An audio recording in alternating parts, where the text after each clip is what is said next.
مسیح خداوند میں آپ کی سلامتی ہو۔ میں خداوند کی بہت شکر گزار ہوں کہ خدا نے ایک بار پھر مجھے موقع بخشا کہ میں خداوند کے کلام میں سے آپ لوگوں سے کچھ شیئر کر سکوں۔ میرا آج کا ٹاپک ڈیورس یعنی کہ طلاق ہے۔ میرا آج کا یہ ٹاپک نہ صرف ایک مسیحی انسان کے لیے ہے بلکہ دوسرے مذہب سے تعلق رکھنے والے لوگوں کے لیے بھی ہے، اگر وہ میری باتوں پر متفق ہوتے ہیں تو۔ کلام خدا ہمیں طلاق کے بارے میں کیا کہتا ہے؟ کیا مسیحی طلاق لے سکتے ہیں؟ کون کون سے ریزنز ہونے کی بنا پر ہم طلاق لے سکتے ہیں؟ طلاق کا مسئلہ کوئی آج ہی کے دور کی بات نہیں ہے، بلکہ یہ ہم 1400 BC میں بھی دیکھ سکتے ہیں، اور یہ مسئلہ ہم نہ صرف جوڈائزم میں بلکہ یہ کرسچینٹی، اسلام، ہندوازم وغیرہ میں موجود ہے۔ اگر میں کہوں کہ ہر مذہب میں موجود ہے تو یہ کہنا غلط نہ ہوگا، مگر میں مسیحی ہوتے ہوئے کلام خدا میں سے بات کروں گی۔ خدا ہمیں طلاق کے بارے میں کیا کہتا ہے؟ کیا مسیحی طلاق لے سکتے ہیں؟ میرے ساتھ چلیں۔ پرانے عہد نامہ کی کتاب ڈیوٹرانومی استثنا 24 باب اس کی 1 سے 4 آیت۔ کلام میں ہمیں سب سے پہلے طلاق کی بات موسیٰ کی شریعت میں نظر آتی ہے کہ کیسے ایک ہسبینڈ اور وائف ایک دوسرے سے طلاق لے سکتے ہیں، یعنی کہ کیسے ایک ہسبینڈ اور وائف ایک دوسرے سے الگ ہو سکتے ہیں۔ اگر کوئی مرد کسی عورت سے شادی کرے اور اس میں کوئی بےہودہ کام دیکھے تو وہ اس کو طلاق لکھ دے اور بعد میں اس کو اپنے گھر سے نکال سکتا ہے، اور اب وہ اس کی بیوی نہیں ہے تو وہ کسی اور مرد سے شادی کر سکتی ہے یا کسی اور مرد کے ساتھ جا سکتی ہے۔ لیکن یہ تعلیم موسیٰ نے ان کی سخت دلی پر دی تھی، کیونکہ کوئی بھی مرد یہ برداشت نہیں کرے گا کہ اس کی بیوی کسی اور مرد کے ساتھ ہم بستر ہو اور بعد میں پھر اپنے شوہر سے جا ملے۔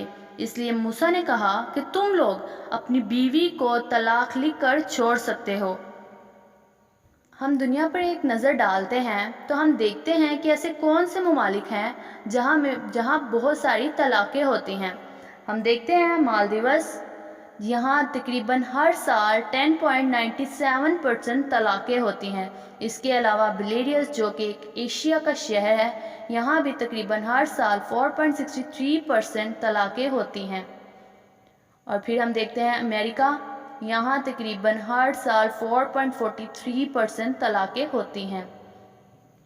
ان میں مختلف مذہب سے تعلق رکھنے والے لوگ موجود ہیں، اور جو ان کی طلاق کرواتے ہیں وہ لائرز یعنی کہ وکیل اپنے ایکسپیرینس سے ایسی 11 وجوہات بتاتے ہیں جن کی بنا پر ایک ہسبینڈ اور وائف ایک دوسرے سے جدا ہو سکتے ہیں، یعنی کہ ایک دوسرے سے طلاق لے سکتے ہیں۔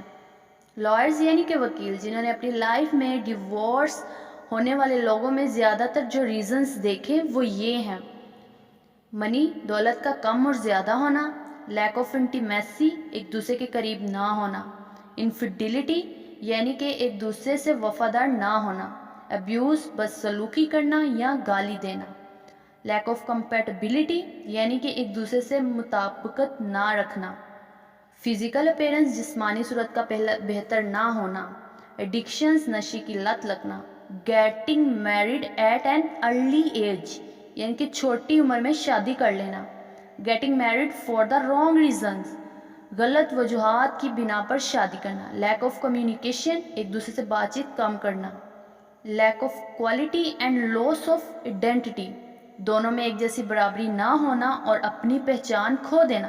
یہ وہ 11 وجوہات ہیں جو وکیلز ان کو اپنے ایکسپیرینس سے بتاتے ہیں کہ ان وجوہات کی وجہ سے ایک ہسبینڈ اور وائف ایک دوسرے سے طلاق لیتے ہیں۔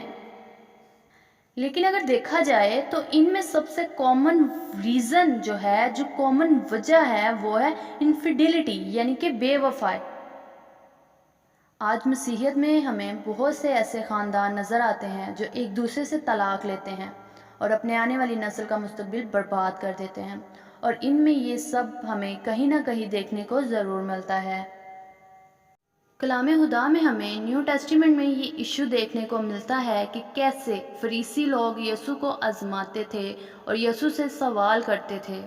کلام خدا میں میرے ساتھ دیکھیں متی 5 باب 31 سے 32 آیت، متی 9-19 باب 1 سے 12 آیت، مرکز 10 باب 1 سے 12 آیت، لوکا 16 باب 18 آیت، کرنتھس 7 باب 10 سے 16 آیت۔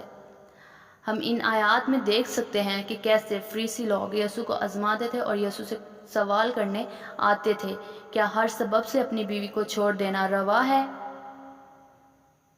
یسوع ان کو جواب دیتے ہیں، جس نے انسان کو بنایا اس نے ان کو مرد اور عورت بنا کر پیدا کیا، اس لیے مرد اپنے ماں سے اور باپ سے جدا ہو کر اپنی بیوی کے ساتھ رہے گا اور وہ دونوں ایک جسم ہوں گے۔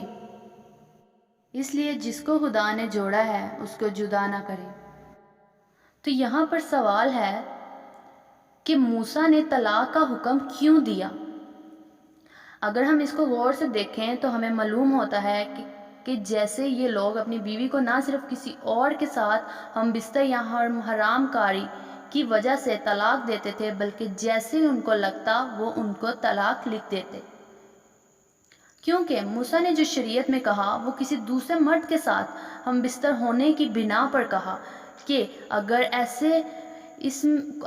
کوئی ہسبینڈ اپنی وائف میں کوئی بیہودہ کام دیکھے یا اس سے نظر آئے تو وہ اسے طلاق لکھ دے اور بعد میں اسے چھوڑ سکتا ہے۔ اسی طرح طلاق ہونے کی 100 وجوہات ہو سکتی ہیں، مگر جو کئی خداوند خدا کو اپنا گواہ بنا کر، یعنی کہ ایک لڑکا اور لڑکی ایک دوسرے کو اپنا ہسبینڈ اور وائف قبول کرتے ہیں، ان کے لیے صرف ہمارے یسوع مسیح کہتے ہیں،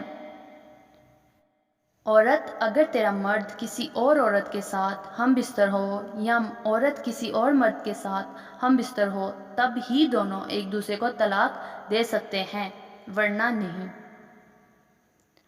میرے نزدیک ایک کپل میں طلاق ہونے کی وجہ ان کی اپنی ایگو سیلفشنس ہے، نہ کہ حرام کاری یا کوئی اور وجہ۔ کلام خدا میں میرے ساتھ دیکھیں پیدائش 1 باب اس کی 26 سے 28 آیت۔ خدا نے انسان کو اپنے ہاتھ سے مرد اور عورت بنا کر پیدا کیا اور ان کو برکت دی اور کہا پھلو اور بڑھو اور زمین کو معمور و محکوم کرو۔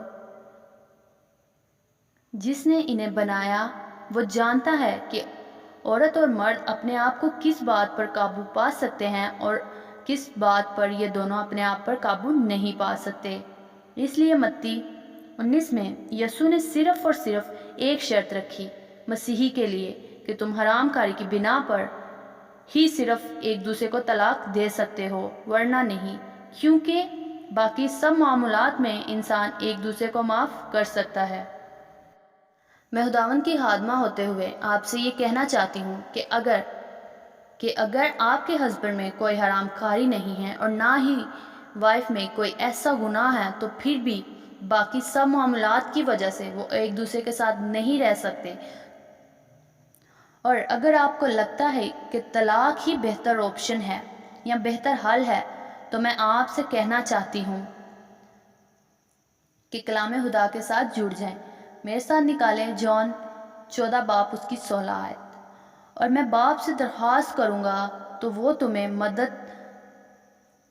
تمہیں دوسرا مددگار بخشے گا کہ ابد تک تمہارے ساتھ رہے۔ اب خدا کا روح ہمارا مددگار ہے، خدا کا روح ہمارا استاد ہے، خدا کا روح ہمارا دوست ہے۔ ہم کلام خدا میں آگے دیکھتے ہیں متی 19 باب اس کی 26 آیت، لوکا 1 باب اس کی 37 آیت، افسیوں 3 باب اس کی 20 آیت۔ خدا کا روح خدا ہے۔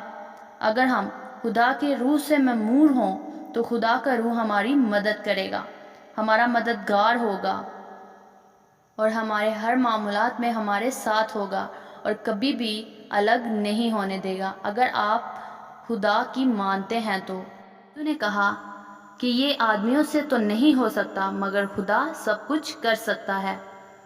تو آج ہر مسیح کو پاک روح کی ضرورت ہے، یعنی کہ اسے ضرورت ہے کہ اپنی زندگی میں پاک روح کو مانگے، خدا سے دعا کرے کہ خدا اسے پاک روح دے، اور اسی طرح آپ خداوند میں آگے بڑھتے جائیں گے اور پاک روح خداوند کا جو آپ کو ملا ہے وہ آپ کو کبھی جدا نہیں ہونے دے گا اور آپ ہمیشہ ایک دوسرے کے ساتھ جڑے رہیں گے۔ آمین۔ میں خداوند میں امید کرتی ہوں کہ آج کے میرے ٹاپک میں ضرور آپ نے کچھ نہ کچھ سیکھا ہوگا اور برکت پائی ہوگی۔ خداوند میں آپ کی سلامتی ہو۔ آمین۔